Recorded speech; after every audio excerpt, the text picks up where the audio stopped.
Fala, torcedor palmeirense! Tô de volta com mais um vídeo trazendo mais da mídia esportiva brasileira, repercutindo e se rendendo a esse show, a essa virada histórica. Finalista, meus amigos. O Palmeiras é finalista contra tudo, contra todos. Uma virada histórica, épica. Meus amigos, foi de tirar o fôlego, hein? Comente aqui tudo o que você achou da partida. Vamos agora conferir o que a mídia esportiva tá falando dessa partida histórica, essa noite insana, né, no Allianz Parque, onde o Palmeiras vira, né, mete 4 gols e está na final contra o Flamengo, né? Então vamos ver a mídia carioca aqui exaltando a partida do Verdão e a classificação para a final. Bora ver. Olá, muito boa noite para vocês, sejam bem-vindos. Está no ar o Troca de Passes desta quinta-feira, um troca de passes super especial para a torcida do Palmeiras. Abel Ferreira prometeu, ele disse que seria uma noite mágica no Allianz Parque e realmente foi uma atmosfera incrível e o torcedor do Palmeiras empurrou o time para uma goleada. 4-0 sobre a LDU. Com esse resultado, o Palmeiras avança mais uma decisão de Libertadores. Agora a história é a seguinte: Abel Ferreira disputou 6 Libertadores até agora, desde que chegou ao Palmeiras, e chega à sua terceira decisão. Então teremos mais uma vez uma decisão entre dois times brasileiros. Palmeiras e Flamengo vão se enfrentar em Lima, no Peru, na grande decisão da Libertadores. Vamos falar muito sobre a classificação do Palmeiras de hoje, o grande jogo de Alan, o menino entrou e arrebentou com a partida, foi a surpresa na escalação e também já vamos começar a conversar sobre a grande decisão que será entre brasileiros Flamengo e Palmeiras em Lima, no Peru. Estou aqui com Carlos Eduardo, o Mansur, com o Alex e com vocês aí de casa. A hashtag Troca de Passes já está aqui, ó, embaixo da sua tela, hashtag Troca de Passes.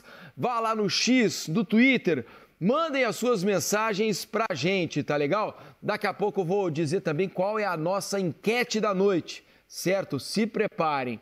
Tudo bem, senhor Mansur? Uma grande noite de Libertadores. O Abel disse, preparem-se para uma noite mágica. Ele também disse, 90 minutos é muito tempo dentro do Allianz Parque. E as frases de efeito, que imagino que vão virar produtos de marketing do Palmeiras, porque são frases impactantes, e deram certo porque o resultado favoreceu para que essas frases também se tornem constantes na boca do torcedor. O Palmeiras está em mais uma decisão, Mansur. Boa noite. Boa noite, Felipe. Boa noite, Alex. Todo mundo que assiste o Troca, o mais impressionante foi que em dado momento do jogo parecia questão de quando e não de si, né? Especialmente, eu acho que o gol do 2-0, o gol do Bruno Fux antes do intervalo, ele meio que pavimentou ali um caminho que era difícil não acreditar que ia acontecer a virada daquela altura. E assim, pensando, é lógico que a história da Libertadores, ela vem de muito tempo, vem desde do meio do século passado. Mas se a gente juntar todos os elementos dessa final, eu acho que a gente está diante de uma das maiores finais da história. E, dizendo sem medo de errar, eu acho que é a maior final desse século na Libertadores, possivelmente. Talvez minha memória esteja me traindo. O Boca e River também, que foi... Tem o Boca e River, que para os argentinos era algo gigante. Agora, em termos da qualidade de jogadores que vai estar reunida nesse jogo, aí eu não tenho nenhuma dúvida de que, pelo menos nesse século, já nessa era do futebol, em que o futebol da América do Sul é exportador, eu acho que a gente poucas vezes reuniu a qualidade de jogadores que a gente vai reunir nessa final. E com uma série de outros elementos, né? A rivalidade Flamengo e Palmeiras, que foi sendo construída ao longo dos tempos, tendo esse ponto dos dois times se encontrarem pelo troféu mais cobiçado da América pela segunda vez num espaço de 3 anos, em 4 edições da Libertadores, mas num espaço separados por 3 anos, 22 para 25. A decisão de quem é o primeiro tetra da Libertadores do futebol brasileiro, a afirmação do futebol brasileiro definitiva como uma grande potência econômica. Enfim, eu acho que a gente vai ter uma das grandes... Esse sábado, 29 de novembro, é uma data que vai fazer história no futebol brasileiro, uma das grandes finais de Libertadores da história. E um dia grandioso para o torcedor do Palmeiras, né, Alex? Por mais que o adversário, a gente tem dito aqui ao longo da Libertadores que essa LDU, muito forte em casa, mas fora tem deixado bastante a desejar, né? E havia uma diferença grande entre os elencos, né? Como o Palmeiras é um time muito mais forte do que a LDU. Teve um jogo terrível lá em Quito na semana passada e a gente aventava aqui que era possível. Mas sempre ressaltando que 3-0 é uma vantagem muito grande, né? É uma grande vantagem.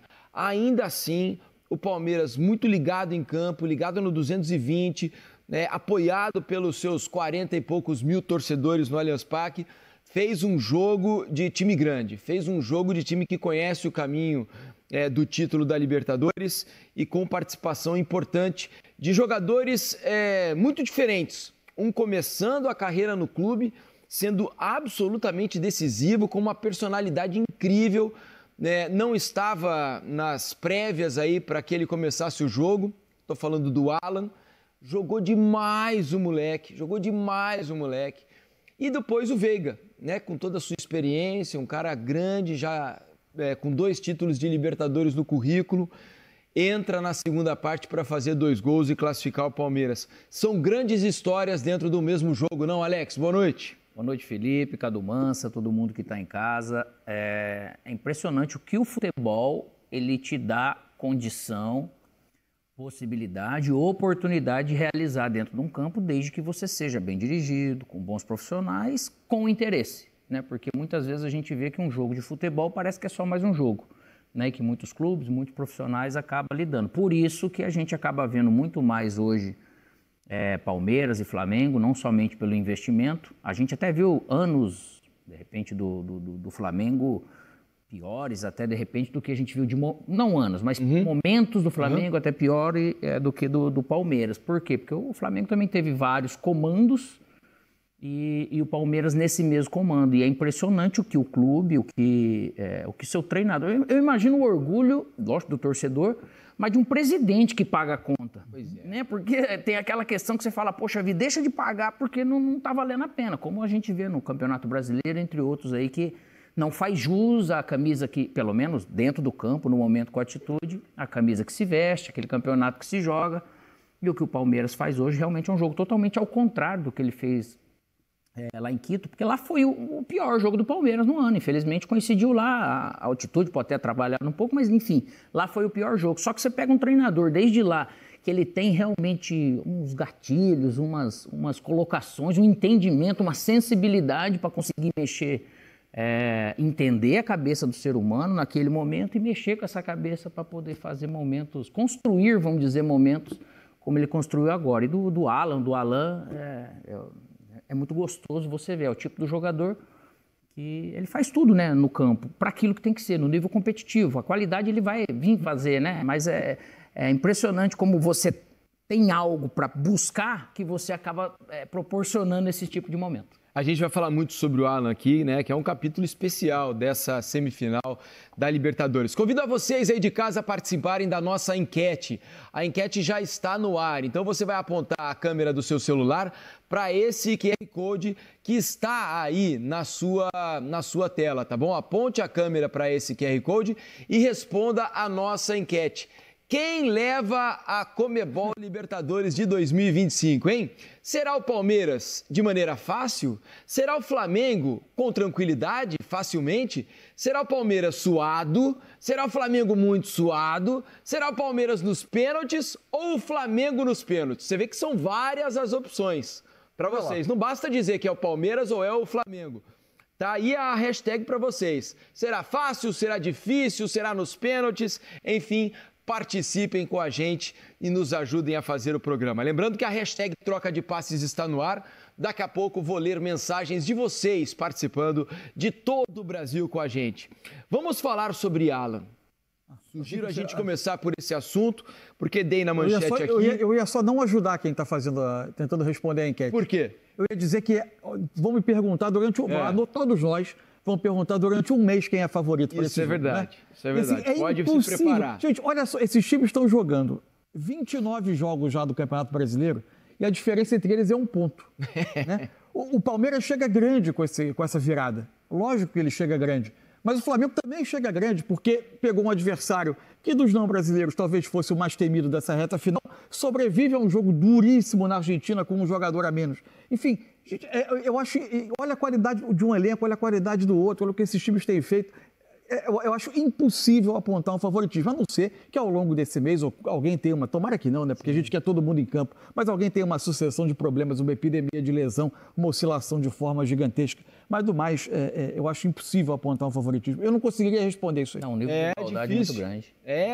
Os dois times são muito fortes, muito acostumados a decisões, estão ganhando títulos a toda hora, né? Então imagina uma grande decisão lá em Lima, e concordo muito com o Mansur sobre o que ele disse agora há pouco, que talvez seja a maior decisão do século, né? Em termos de qualidade de jogadores. São elencos... Não tira a qualidade da nossa final de 2006, não. Não, claro que não. Mas tinha jogador... No São Paulo e no Inter, hein, cara? Em 2012 também, eram grandes times. Não, mas essa que agora... Em termos financeiros, né? Os times cresceram demais. São dois gigantes num momento espetacular. Em muitos times de Libertadores, teve às vezes um grande contra um time um pouco inferior. Também. E assim, é um momento que o futebol brasileiro atrai jogadores que poderiam estar em outros mercados. E outra coisa, a crítica vem para todos os clubes que não se organizaram administrativamente, que realmente esses clubes não viraram SAF para estar aí. Mas o Flamengo tem mas ele não tinha potencial antes de se profissionalizar, antes de colocar dirigentes que pensavam no clube, não pensavam em si próprio, ou não pensavam somente no momento. O Palmeiras também é um clube ainda com uma condição de torcedores menor, mas é um exemplo de administração. Então, que se copie isso, porque é possível. Você não copia, por quê? Porque parece que é impossível. O Palmeiras não começou a investir lá atrás também, não só no profissional, mas na sua base, e o Flamengo também não veio para o mundo além dessa direção com a sua base vindo. Enfim, cara, então 2 exemplos aí que todo mundo tem que estar com dor de cotovelo, sim, e ao mesmo tempo tem que ter a inveja boa de copiar. Isso, exatamente, tem que se copiar o que os outros fazem de bom, né?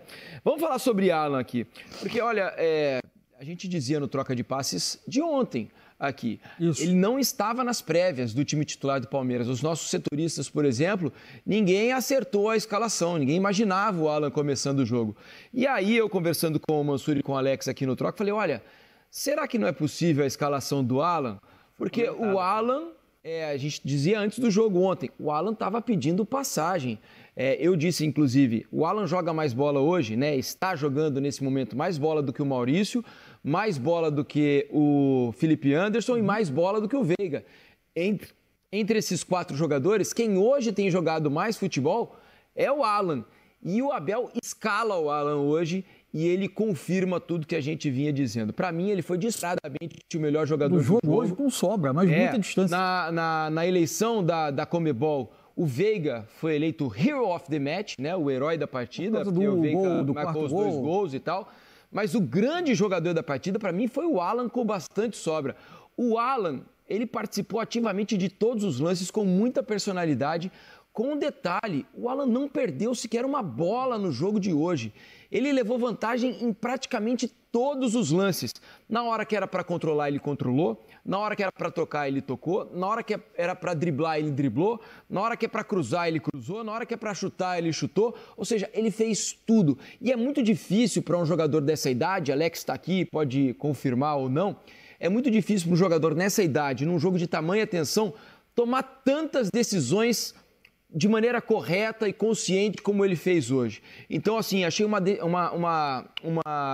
partida assim, de gente grande do menino, que projeta o Alan para um patamar que ele ainda não tinha e que tenho certeza que clubes europeus que já monitoravam o menino aí, pelo que ele já fez na base do Palmeiras, hoje devem ter subido muito de patamar a proposta que eles estão pensando em fazer no Alan no futuro. Você vê que interessante, se for ver o João Paulo da base... desde que eu trabalhei no Corinthians, a gente fez uma amizade, né? Então, conversando com ele, você vai conversando de atletas. Ele não era ali na base um cara super badalado, né? Uhum. E tem muitos jogadores e muitos casos assim. O legal do Palmeiras é que o Palmeiras está investindo, mas ele tem sempre porta aberta para esse trabalho de base. Uhum. Isso, de repente, se a gente for imaginar, o Flamengo tem um pouco menos, né? Isso é característica de time, ou em alguns outros clubes acaba acontecendo assim também. Só que, ao mesmo tempo, essa mudança de nível, de prateleira, é só esse tipo de jogo que faz com que o atleta ele conquiste, né? Que ele caminhe um pouco mais. Isso aí é a coisa mais natural. O número mais impressionante, estava olhando aqui a estatística do Alan no jogo, ele completou 10 dos 13 dribles que ele tentou. Isso é muito impressionante. E da maneira que é, né? Assim, ele sai arrastando. É isso daí. Então é uma mistura de qualidade técnica, de habilidade, mas também de força. Ele consegue ser aquele jogador que, se precisar, em espaço curto, né? Como se fala, em espaço de habilidade, ele consegue sair, ou driblar em espaço de força, que ele joga na frente e ele vai ganhar. Ele sai arrastando a marcação, um nível físico altíssimo, um nível de qualidade técnica altíssimo, um nível de confiança brutal para um jogo de extrema pressão, que naturalmente tinha um estádio incentivando, mas também impaciente, óbvio, porque você precisava de 4 gols. Misturar tudo num jogador dessa idade, num jogo como esse, ele pegou o jogo e decidiu que eu vou resolver isso aqui e botou o jogo no bolso e foi jogar. E é incrível, né? O Palmeiras acaba de vender uma joia, o Estevão, que já está fazendo sucesso no Chelsea, né? Um canhotinho com características únicas. Aí, logo depois, já chega um menino como o Alan. Ele já começou a vir na época do Estevão, né? Mais um canhoto super especial. Porque se a gente for lembrar, ele começou a colocar o Alan e trazendo o Estevão para dentro, fazendo 2, né? E aí ele começou a dar essa ajuda, num momentozinho difícil do Palmeiras, de se encontrar, de jogar bem. E aí falei sobre as decisões, né, Alex? As decisões individuais que o jogador é obrigado a tomar ao longo dos 90 minutos. Você hoje é velho, mas um dia foi jovem. E quando começou, não é fácil ter esse nível de maturidade para acertar tanto, né? Porque é comum você errar, às vezes erra mais do que acerta. Mas no caso dele, o mais impressionante hoje foi o quanto ele não perdeu a bola, né? E o quanto ele conseguiu ser assertivo nas decisões. E assim, cara, você pega os jogadores de frente desse jeito, no futebol que a gente quis europeizar, então a gente pode copiar coisas importantes de lá, mas essa questão de querer... O futebol é lógico que ele é ágil, a bola corre mais do que todo mundo, mas é importante você ter esse tipo de jogador em algumas partes do campo, não só lá na ponta. E ele, às vezes, ele dá um drible, que seja um segundo volante, você vê, colocando Maurício e Andrés Pereira hoje, tem lugares do campo que você, às vezes, desmonta sistemas, não somente nesse tipo de coisa. E nessas situações, a expectativa é esses jogadores que têm que fazer diferença, né? Então, são raros sim momentos. Eu subi com 21 anos, eu já subi a minha maturação, se for ver, você já sobe mais maduro. Agora, esses caras que vêm com 16, 17, 18 anos... Cara, você ficar acompanhando não é totalmente diferente, cara, no nível que se tá. E é engraçado que o Alan não é a primeira vez, bom, que ele vem entrando bem, a gente vem comentando, mas não é a primeira vez que o Palmeiras, numa situação, vamos dizer, de emergência, num jogo que cria um certo nível de pressão, ele entra e muda o panorama.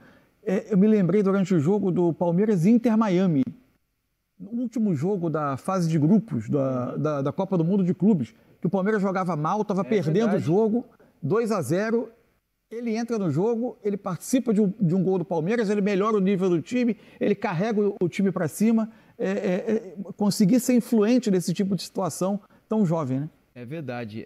A gente está com os números do jogo aqui, enquanto a enquete está aí embaixo para vocês continuarem respondendo. Números do jogo desse Palmeiras 4, LDU 0. Posse de bola, 60% do Palmeiras, 40% da LDU. Total de passes trocados, 453 do Palmeiras, 264 do time equatoriano. Passes certos, 81% do Palmeiras, vejam, só 63% da LDU. Finalizações, 25-6, 8 finalizações no gol do Palmeiras, apenas uma da LDU. Vamos mudar a página aqui para a gente continuar acompanhando as estatísticas.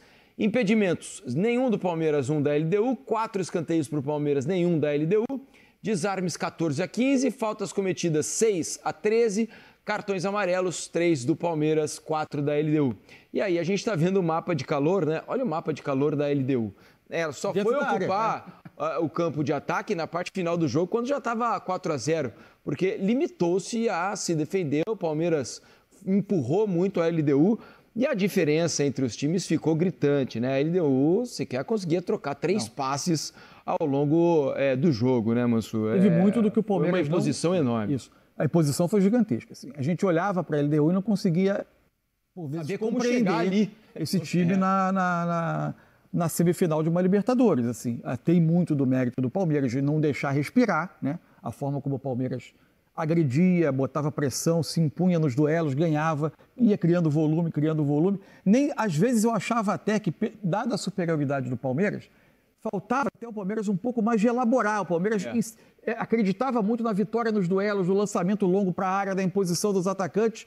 O que ele fazia muitas vezes era inverter o jogo para isolar o Alan num contra um, porque aí era quase sempre que conseguia vencer o duelo individual. Mas às vezes eu sentia falta, eu achava que o Palmeiras tentando chegar à área rápido demais, mas também acreditando numa forma de jogar, que é muito dele, de um jogo direto. O Palmeiras é um time que é muito característico por isso. Objetivo, né? E não está errado, é uma forma de jogar e que ele se dá muito bem com ela. Mas o que ele fazia quando a LDU tentava minimamente trocar 2, 3 passes era muito impressionante. Você vê, a bola recuperada teve chance de algumas jogadas. Lógico que a primeira chance foi o cruzamento que veio na cabeça do Flaco. E aí, para ele, é quase um gol perdido, né? Porque ele chega, lógico, tá dividindo, mas ele cabeceia bem. Só que depois tem o lance daquela arrancada que o Vitor Roque vem com o Alan vindo de 3 trás. contra 1. 3 contra 1, o Vitor Roque opta pelo chute, né? Só que nisso tudo, se for ver, o Palmeiras é um time que ele é muito bem treinado, dá para perceber esse negócio dos cruzamentos. Não é só para desfazer da bola, como às vezes muitos clubes não têm recurso, eles fazem isso. E ao mesmo tempo o Palmeiras faz muito bem, tanto que o gol de desbloqueio de novo, ele sai de uma bola assim e depois vem de uma bola parada para fazer o segundo gol. Nessa questão da movimentação do Palmeiras e da armação, eu achei que em determinado momento, nessa tentativa de chegar ao gol de maneira rápida, o Palmeiras empilhou muitos jogadores na última linha da LDU ali e às vezes o Andrés ficava... o Andrés ficava sozinho e quando ele estava marcado meio que individualmente ali, os zagueiros ficavam tocando a bola, tentando arrumar um passe mais à frente e não conseguiam, né? E aí muitas vezes essa bola tinha que ser alçada longa para os atacantes disputarem pelo alto, né?